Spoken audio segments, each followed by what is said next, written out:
Welcome to episode 10 of the Zero Basis Points podcast. I knew 10 was going to be big, but I can't believe in a way that we came all this way. And thank you for joining us for the journey. But George, welcome back as always. Thank Let's you. jump into it.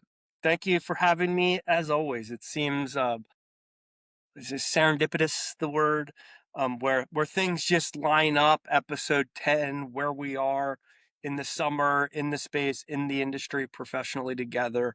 I couldn't be more excited for episode 10 and the episodes beyond. So lots to cover today. Yeah, I think so as well. Plus, I mean, for whatever reason, I think it's a psychological thing, but I had 10 in my head of like, if we can get to 10, then great. Now we got to go to 20, 25, whatever it is. But I think a lot of people who are in the podcast space start out wanting to do something and then never see it through. I'm glad to be here for episode 10 because it's a big one. Like you said, there's big news. And we have our billions of listeners who have come across this way with us, the Billions. journey. So let's jump into it for summer. What have you been up to? So the first thing I said I want to cover is fitness because I just finished my 30-day routine that Pete gave me. And Pete, Congrats. our ARQA co-founder gave me a 30-day routine to do 3 days on, 1 day off, 3 days on, 1 day off. And it was a dad bod routine because I'm like, fundamentally what this was. And I what bring people up to speed on where, you know, I used to exercise. I used to be a runner, and then I had a kid 15 years ago, and then two more after that, and then the pandemic, and like really all the fitness stopped until about 30 days ago, or 35 now, or something, whatever. But I did it, and it was really hard at the beginning, and I wanted to throw up the first time, and the second time, and the third time, and like my arms were shaking like crazy. I was convinced like that it was bad for me, that this is too much of a fitness routine. I'm more just of a run, every excuse you could run through. But I did it, and I'm stronger.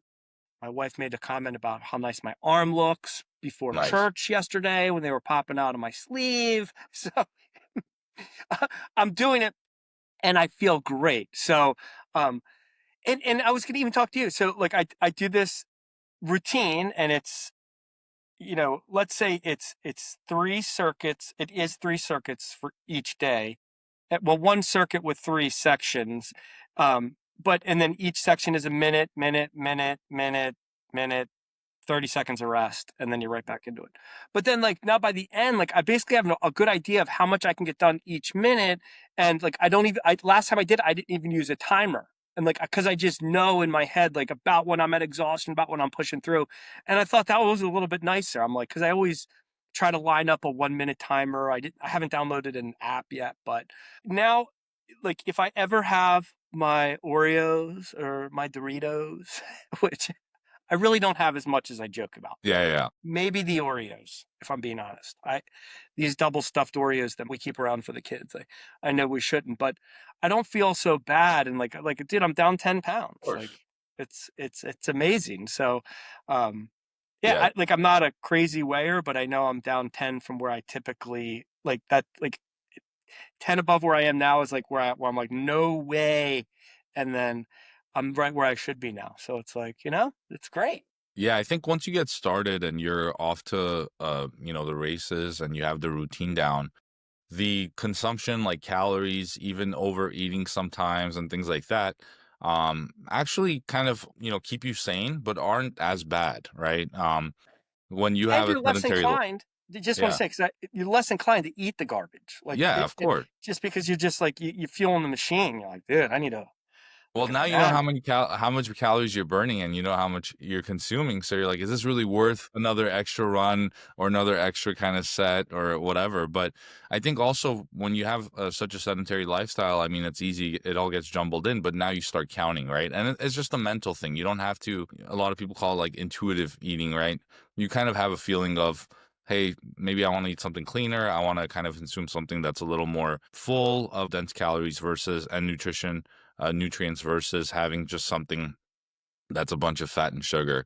But I'm happy to hear that you're along for the journey. My workouts are slightly different than what Pete does. He does stuff with timers and stuff, and mine's all about just maximum output and volume.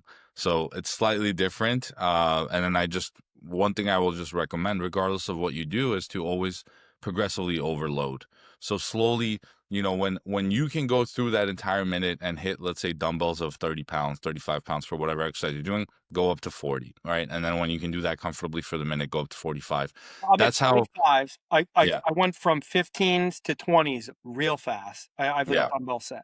And then I went to 25s. And if you think of like an Arnold press, right? Like that, but like 25s is like by the end, like that's heavy to me, but I should move up to 30s now, you know. nice. As long as you progressively overload, which means that you're doing it safely, you know you can hit that amount of weight for that time allotted. So you don't just go in ego lift. That's something I always talk against because especially for the stuff I'm doing, you pick up 520 pounds and you try to deadlift it, you're gonna hurt yourself. So you want to slowly, progressively overload to that weight, so you can safely do it. So I'm glad to hear you're making the gains because our team needs to be fit. Yeah, I've read something. Every once in a while, I talk about Doug Bonaparte. He's an advisor in our space that you'll never see at any conference.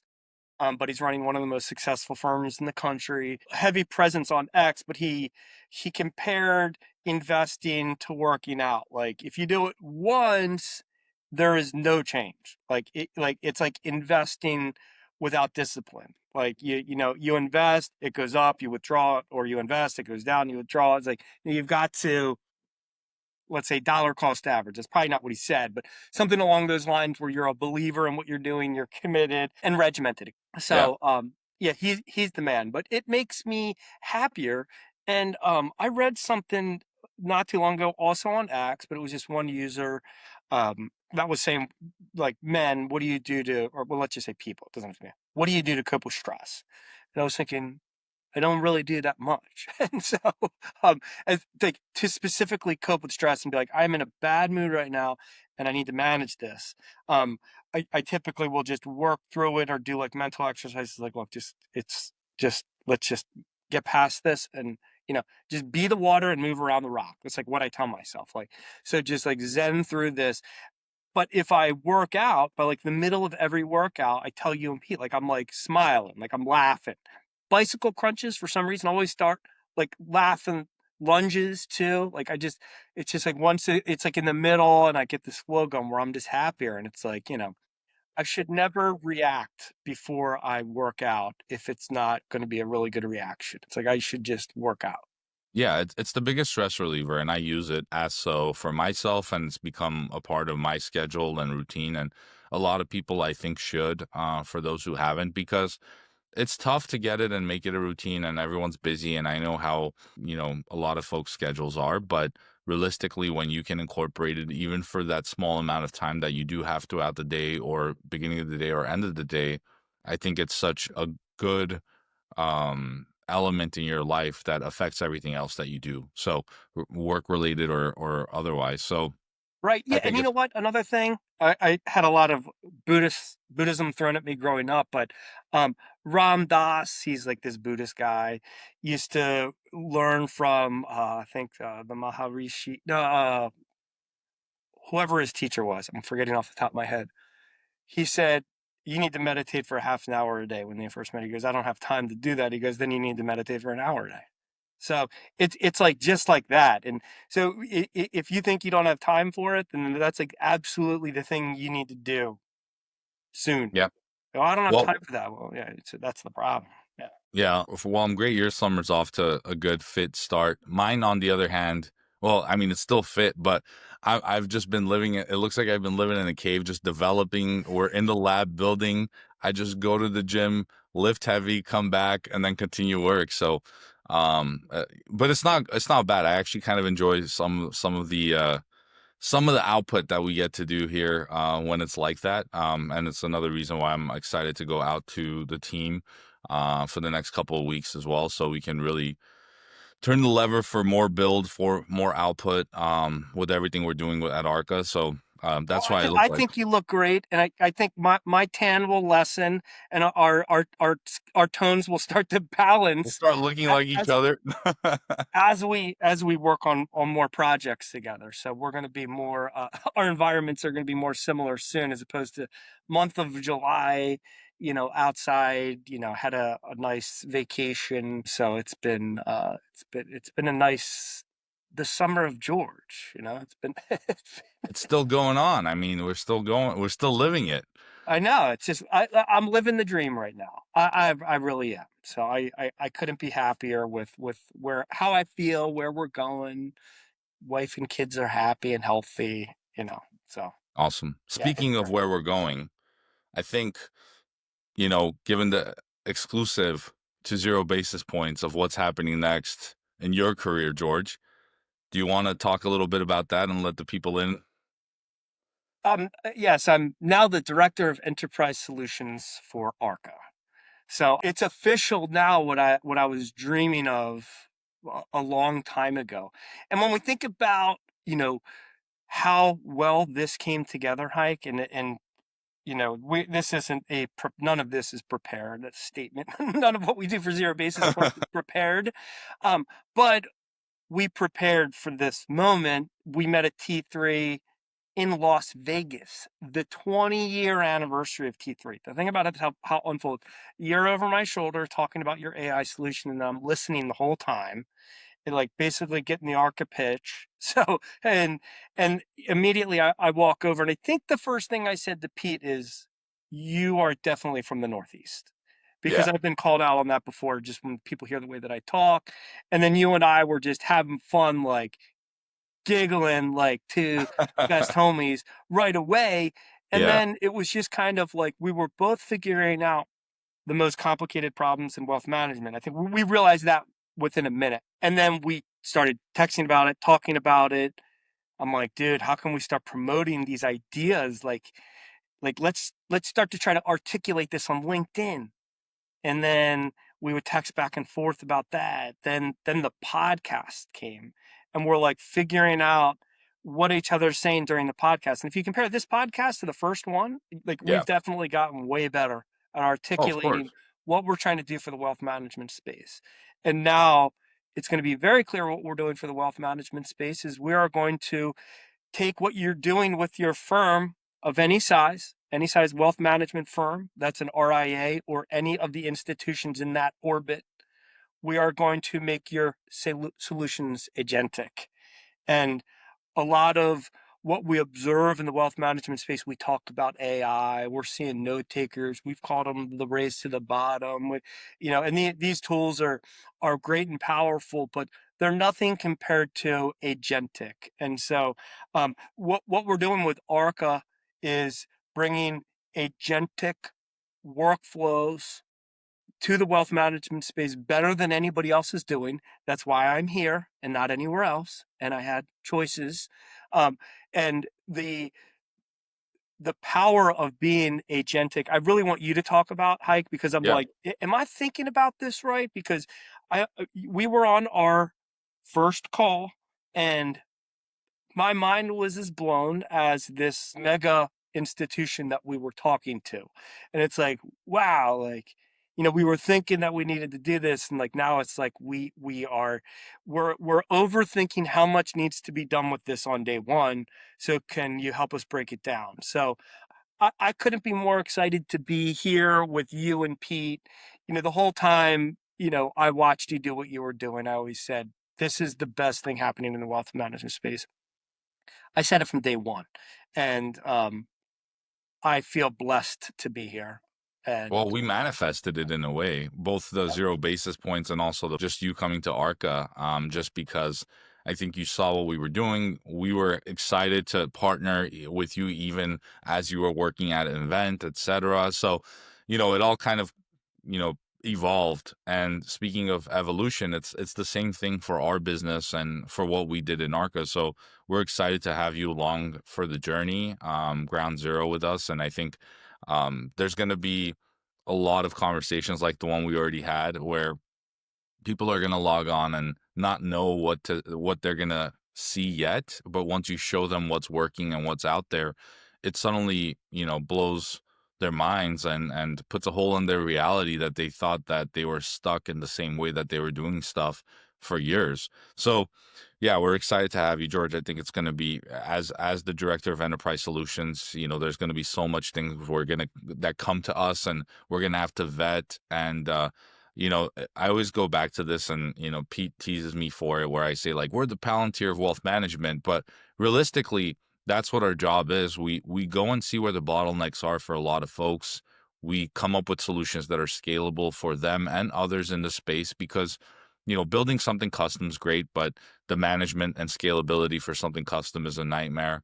And I'd rather not be in the custom portal business like other providers out there. So for us, it's all about what can we learn that you need, and what can we come back with that's scalable, that fixes or addresses your custom issue. However, it also addresses the rest of the sector and the industry and other players who are in the same boat. They're just, their puzzle pieces are slightly different. So with that said, that's kind of how I'm envisioning the progression of ARCA, right? It went from where you met us in Las Vegas was, hey, can we leverage AI to take in data and then also leverage AI to get the insights, analytics, and everything out? Then between then and now, we had been working on reasoning AI. So how do we actually come up with replicating the thought process of a human for a lot of these processes and understanding the work that's required to do some of these tasks?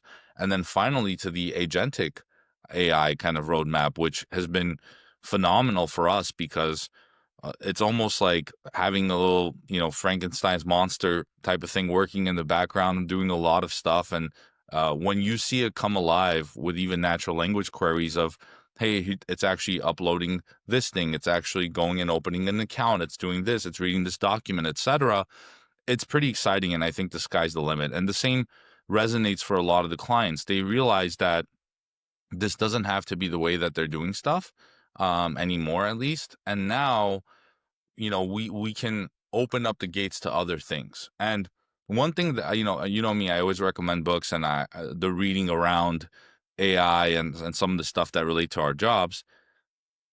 There's a lot of literature out there that points towards the direction that we're currently at as where AI should go and why it's failed to not be there sooner. I was trying to verbally kind of put it into words what that means. It's almost like you're making a bet before anyone else sees it, and you're directing your ship towards that island where you say there's gold there, right? And everyone else is kind of going the other way, or they're going for the bigger island or something closer, etc. But you come out after a year or so and hear that, hey, the AI's actually failed. Everyone who's doing this thing, that's just the start, and that's great, but that's really not going anywhere. Where AI should be heading is this. And you're like, I'm already in that direction. I'm already there. So it's kind of like, I don't know how to put it into words, but it's almost like validation for that wasn't really required, but validation kind of unsolicited, that you're like, wow, so we were right, and this is what's going to happen. And I think more people are going to see it come to fruition. Yeah, just validation is a perfect word. And even when you told me about that book and sending me some pages and stuff, what is today? Tuesday, Wednesday, or today's Wednesday? Like, the way I think about AI is different than the way I thought about it on Monday. And when you think about agentic, and I know I keep using that word, but what you have behind you is now an army of agents who are training and getting more domain expertise while we're sitting here. And they're not uh, custom uh, agents that are unique to ARCA users at specific firms. They operate interoperably across um, the different people using and firms using the platform.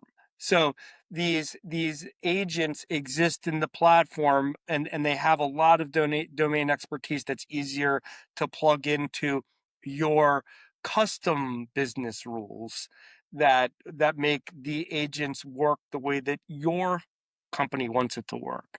So it's when you say, like, the sky's the limit, it's like, okay, well, let's start with a specific bottleneck and train the agents to do the work, validate it for yourself, Yeah. and next. Well, here's the anecdote that resonated with me, and from a lot of the literature and the studies out there for AI. It says we've almost turned we essentially gave ChatGPT the job to be creative, right? And do all the creativity, which humans actually excel in and enjoy that type of work. But what we did is we gave ChatGPT that job to be creative. That's why you go in and ask the prompt and then, hey, give me an itinerary for travel. Give me the so it starts giving you all these great things. But then 90% of the time when you're working with these AIs, you're copy pasting stuff or you got to go out and verify. So the one of the anecdotes was some guy. He's looking to travel to Greece with his family. He asked ChatGPT for the perfect itinerary for like 10 days or whatever. It gives him this beautiful, hey, you're going to go to this thing and this restaurant and this hotel with this view, and you'll take a picture here or whatever. Now he needs to go to that hotel's or restaurant's website and make sure there's a reservation. And then he realizes it's permanently closed because ChatGPT can't pull the most recent information off of there. And he basically 90% of his time doing that thing is like, I'm gonna leave the creativity to ChatGPT. Now I just gotta go and actually do the manual labor around checking stuff, verifying, etc.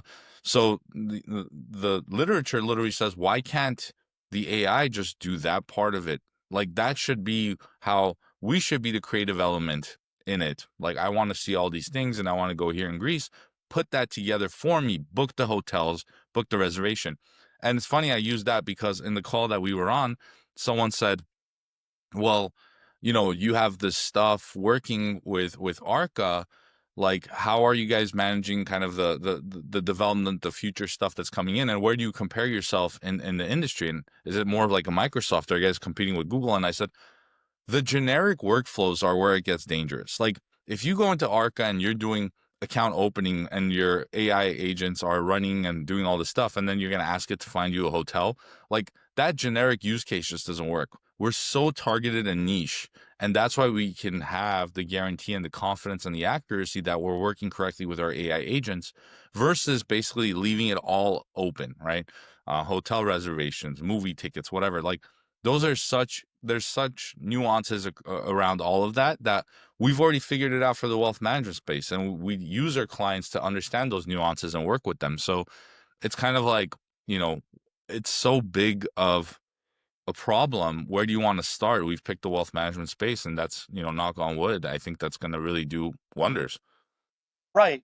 In couple things I was just thinking of is like, yeah, leave that to orbits or Travelocity. Like Yeah. they've got enough of the things tied together that we could take it on if we want to, but then we don't want to do that. Right. It's like we don't want it to make it easier to travel.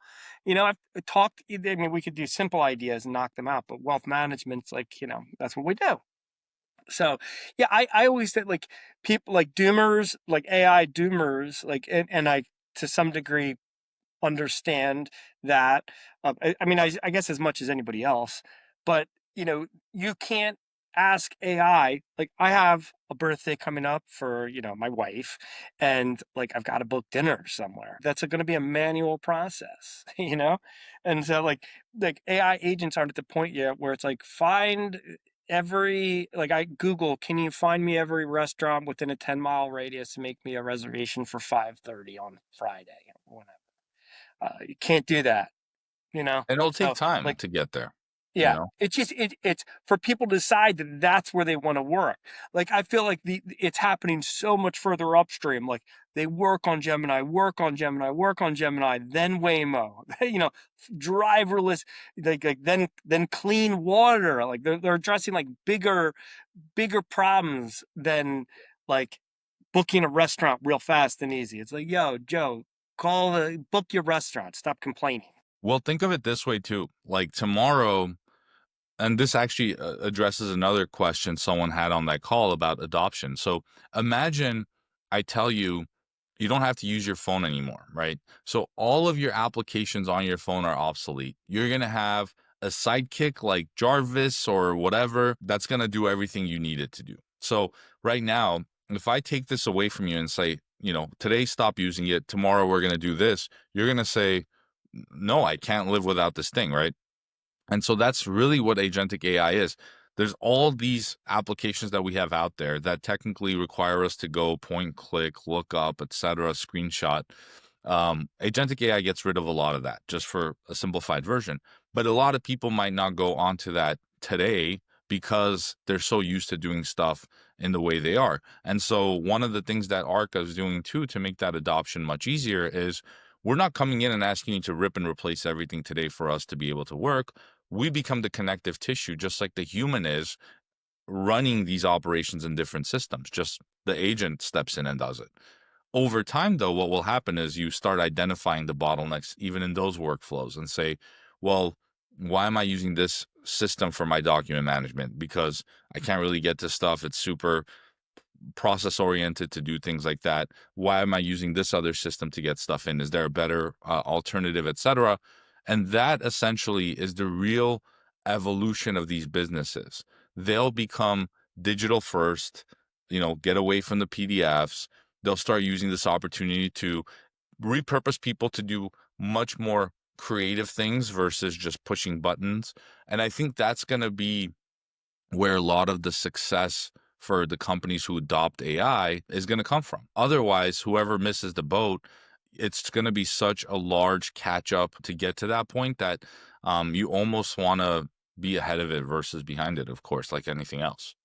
Yeah, you want to be way ahead of it so you're not, you know, alternatively like filing for a chapter 11 and Yeah. bankruptcy.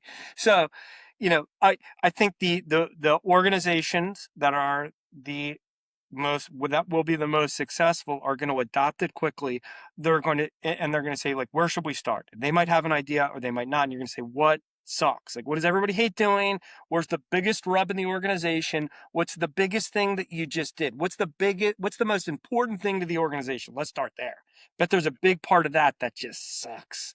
And if you tell us, what stinks about it, what's on the left side of it, and what's on the right side of it, we'll start getting the agents to work to eliminate that. And then your organizations and the people aren't eliminated. They're just happier and more inspired. Well, that thing that sucked went away. I don't mind working at this place anymore. You know? So you can use agentic AI to inspire your workforce. And that's what we talked about in the last podcast. If the software you're using makes your life easier, that's not good enough anymore. It's like, well, that was easier.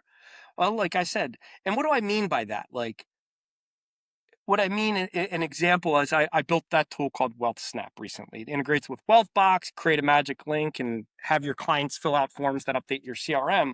But what inspired me to do that, aside from the problem that exists for advisors, it's just difficult to get CRM data from people and automatic updates. But I was inspired to do that because I started using an AI tool called Replit that you know about. And it helps you build applications. And like I started, spending more money than I wanted, and I would just like realize like the tool was not. Well, I was also using Grok, which was telling me that it was doing things that it wasn't. And I was inspired to the point that I decided I'm going to hire a developer and we're going to pull this thing off and we're going to do it. And I did it. And so what I mean by the software has to inspire you is you use it and then you use the tool and you go, oh my gosh, like we have all this time now. You feel this relief internally and this excitement to work. And like we're so used to thinking that work sucks, but like not working kind of sucks. Like you just need to work on something that you love. And when we're more focused in doing things we love, we're happier humans, we're more motivated, we tend to work out and eat better. So when I say that software should inspire you, man, I mean that more downstream than just integrations. I mean that like in-stream, downstream, upstream, just making it a better place to work because it's taking care of so much of the rub, the friction that makes organizations stink, organizational workflows a hassle.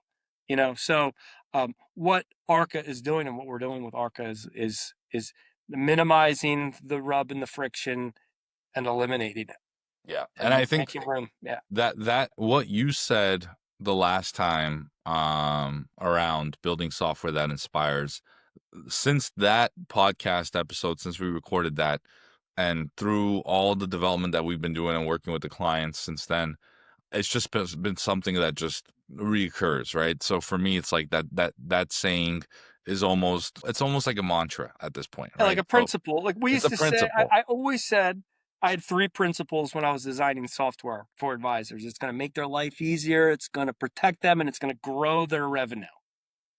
And even if we were in engineering design sessions that were getting carried away, it was like, this is not doing any of those 3 things. We're off the rails with this discussion, wasting time and money for everybody, especially the advisors who wanna use our tool. Well, that's the thing, So yeah, but now you build software that inspires, right? And right. that's what I'll say this, maybe it's a selfish piece of it as well. But when you do have software that inspires and you do show folks that it can do this thing and they see the workflow and they're seeing the agentic AI working, and then they're like, well, what else can we do? And you know when it inspires, it's not even they can't even fake it. So I was on an earlier call with a group of folks as well who, I showed them a little bit of the agentic AI and said, this is what we're doing and currently with our clients, and this is in production. And you could tell he almost got super giddy about it, and kind of the Me same too. reaction you had, yeah, where it's like, well, I need to like I see so many of the vendors out there that are doing this and the note takers and everything else, and you know, we knew there's something bigger, but we just didn't know where it is. And like now you're showing this to me, which I'm super interested. I want to be part of this. Like I'm gonna have to write this up. And I was like, this is great. Like that's exactly what I want. I wanted as a reaction. And every day we're releasing something to our clients who are already working with us directly. Like that's literally what's happening. And it's never going to be an all or nothing. This is a journey, but it's a journey that becomes much more fruitful and has a return on the investment longer term for a lot of these clients and a lot of these businesses. And that's how it should be. It's so early on that a lot of folks are still figuring it out, but you need the right partners in place to do it. You need the folks who, like you said, understand the problem in the space. And I can't come up with every small issue that a firm is going to have running some of these workflows. But what I can do is create a solution that will address a lot of those. And if it's something that's missing out of the workflow or it needs to go further left or right, like you said, it has the scalability to do it. And that's going to be super interesting in the market. So I think so much of it is going to be, I think we'll hear about more of it soon, and our listeners will hear about it as well from different avenues of what we've been doing. But I'm super excited. And it's one of those things that when someone on a call asks, how long have you been building this? They're either it's so big that they can't imagine someone just did this, or they think you've spent 10 years in a cave, which I kind of look like I did, but 10 You years look in a great. cave and you're just coming out for, for some sunlight with the holy grail, right? So it's super exciting regardless, and I'm looking forward to a lot of the stuff and the calls we're going to be on, because it's almost like we get to now take everything we're having fun with on 0 basis points, everything that's fun for us in our general chats, and then we put it together on these calls with these clients and almost kind of loop them in. So the And sales we get to cycle do can it be interesting. together because Yeah. 20 years experience I have. And don't let me forget at the end of this, I want to take, because we always say we should just record this conversation for the podcast. Is we've got agentic AIs and we think about upstream larger firms with complicated workflows that come with acquisitions and transitions and massive amounts of, let's just say, volume. And then we have downstream smaller RA. That's small. $100 million isn't a small RA. That's always been a big deal to me my entire 20 years. A great milestone, and even smaller than that, you're doing great. But I'd love to talk about the, upstream we have agentic, downstream we have probably more analytics, or I'd like to be able to ask questions leveraging the different tools that I use. But what I'm going to bring to ARCA is like a CRM centric mindset, because when I built a CRM in like '09, it was I need to be able to log into system and search for a client. When I know the client, I need to see all the notes I've ever written for that client, all the email correspondence, and then all the tasks that I have to do for that client. When the last time I reached out to them. And we had a button that said wealth view, and it just switched to the wealth view. It was like the other side of the coin. All of their accounts. We were incredible with account aggregation. We get accounts from every direct feed we could. Same thing eMoney's doing. Combination of web feeds with credentials and direct feeds, which is where all the beauty and the magic happens.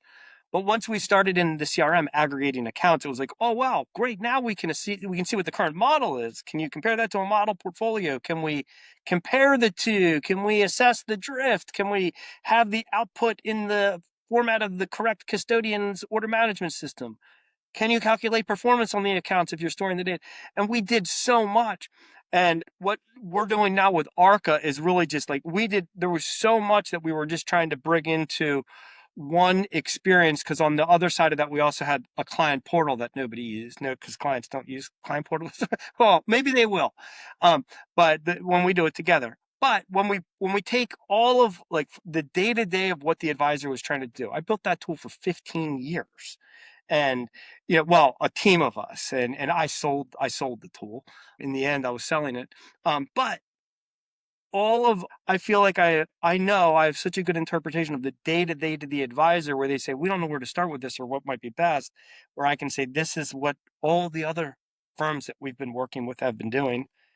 Every single firm on the planet has got a data issue because the data is siloed in the different applications than you use. So we need to free that data, democratize it, as you say, and give it to ARCA. And so what I would imagine is we give that data to ARCA that we've democratized by taking it out of the different solutions. Well, not taking it out of, copying it from them or Pulling it. retrieving Yep. it from them, so that we can use ARCA maybe for 100 to a $250 million RA to do a lot of analytics and insights that aren't available in the tools I'm using, and then upstream still doing the same thing, more complicated tool sets that we're working with, but also a lot more agentic work, right? Is so I just wanted to get into like where I came from, where I see things happening with ARCA, and how it might happen with a large organization, a large enterprise, and a maturing RIA. Yeah, I think that you've covered the entire gamut of the industry, and that's what really good software does. I mean, when I came from the days of Adapar, when we developed a software that family offices and RIAs used.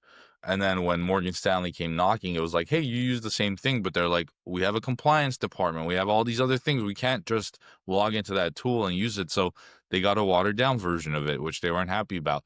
At least the advisors weren't, when they would go next door to someone else who was an independent RIA and he had all the full features on his side. So there's a lot of that where you just take so much tech debt and unfortunately are then a prisoner to it. But with software that's inspiring, software that's innovative, especially with today's tech and I can give you Arca Core as the platform for that small RIA.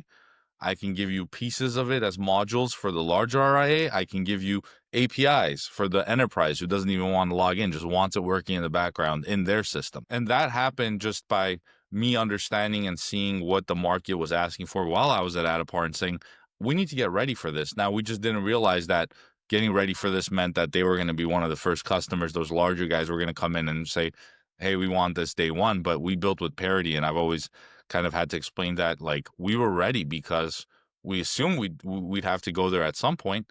It just happened sooner, but we were already ready and we put our feet in the sand and knew how to navigate the institutional side of it as well. So I'm Right. super excited. Yeah, what you've been doing and everything that we do talk about, we're usually like a couple months ahead of it, right? I mean, we're talking about it and then we read about it somewhere else. So it really all kind of I've called us the tip of the spear. The Yeah. breaking news is on zero basis points. I'm not even talking about the crypto stuff we were calling way back when, because look, I think today or soon should be one of the days that the administration like puts out a report on the cryptocurrencies and the reserve and whatever too. So, and some of the ones I mentioned last time have gone up. So this isn't a signal podcast for what crypto to buy, but it's funny to just talk about it, and now it's coming to the mainstream as well. So it's always good to be We there. went a little heavy on the crypto on like I think the first podcast, and we're like, we don't want to be a crypto First three, it podcast. was in the first three. Yeah, Yeah, yeah, but we might have to like revisit that with a little bit of enthusiasm. And like I haven't like the last couple of weeks just because I've been traveling, but the All In podcast, like David Sachs and Jason, all that, Cham, like great podcast. But I haven't been listening to that. But I usually I like to when you talk about validation, I like to listen to that podcast to validate that like I'm hearing like I'm like if they're talking about it, they're talking about the biggest investment opportunities like private, public, AI. So we're in lockstep with what they're talking about. They're on the cutting edge of what's happening in the administration, but maybe we need to talk about it a little bit more. Like, without a doubt, like we need a little talk about a little Bitcoin and XRP on the next episode. Well, David Sachs is their inside guy who probably Right, brings all right, the. yeah. We're proxies, so we're the mini David Sachs. We're just trying to guess where they're going with it, but so far it's been right. So why Yeah, not? we'll talk about the stuff David Sachs without like I like hearing him talk, but he's so annoying with his, you know, the way that with his delivery sometimes, and you're just like, God, it's easy to hate him. That I try not to use his name too much, but Yeah. yeah, he's fascinating to listen to. But yeah, such a snob. Um, but yeah, that's kind We'll of what make it makes him more exciting as fascinating. far as what we're putting out there. Let's put it that way. What'd you say? We'll make it a little more exciting as far as how we put out the information versus David Sachs. So A little bit more relatable. Yeah. yeah, the everyman's David Sachs. So But what I want to say is that we talked about all the different size RIAs, custodians, carriers, everybody in the space that you've been talking with, and you know where to reach Haik and I now. George at ARQA.ai. But we would love to spend time, working with different firms and talking to you about what you're trying to do, whether it's combining your tools to run AI, or getting into agentic workflows with larger organizations. So and a lot of times if you say we don't know where to start, and we have a lot of really good ideas and use cases of firms that we've talked with and have been talking to, and it's something that we actually love to do and talk about. That's why we started the yeah, podcast. um, yeah. No, it's super exciting, and I think that's what the rest of the podcasts are going to be. So now we get to. There's no more excuse for not making time because we're just gonna. This is another point of contact for us. We're already on all the places talking about business. ARCA. Now we're just gonna come on here and just let the outside world know what we're thinking and doing. So, this yeah, is and gonna be I even awesome. said to you, I think that the 0 basis points will give people looking at ARCA more context, just because we're always going to talk about, like episode 8, we talked about the data mesh, which was really interesting. Episode 9, we were talking about being inspired humans and how important it is to be positive and work around software that inspires you. And today we announced, that we'll be working together to deliver the best solution for the wealth management space. Um, so we're just going to get more focused on this podcast. We're always going to talk about what you want us to talk about. So continue to give us the feedback. We love to hear it, and we're excited to be working together for you. Yeah. No, it's awesome. Well, George, thanks so much for the time again on episode 10, dropping some big news with you joining ARCA. I think a lot of people will be Blessed. I'm excited. blessed. They'll probably see it on LinkedIn before this episode goes live, but regardless, yeah, we're super excited to have you on board. We're excited for all the work we're gonna do together. And yeah, I think we just keep it going and we'll make this like we promised a weekly regular thing now that we have no excuse. But yeah, I'm looking forward to talking to everyone out there. So if you have, as George mentioned, it's just George at ARCA AI, and Hike at ARCA AI. We're reachable. So feel free to reach out. Let us know what problems you guys are having. We're happy to look at it, happy to brainstorm.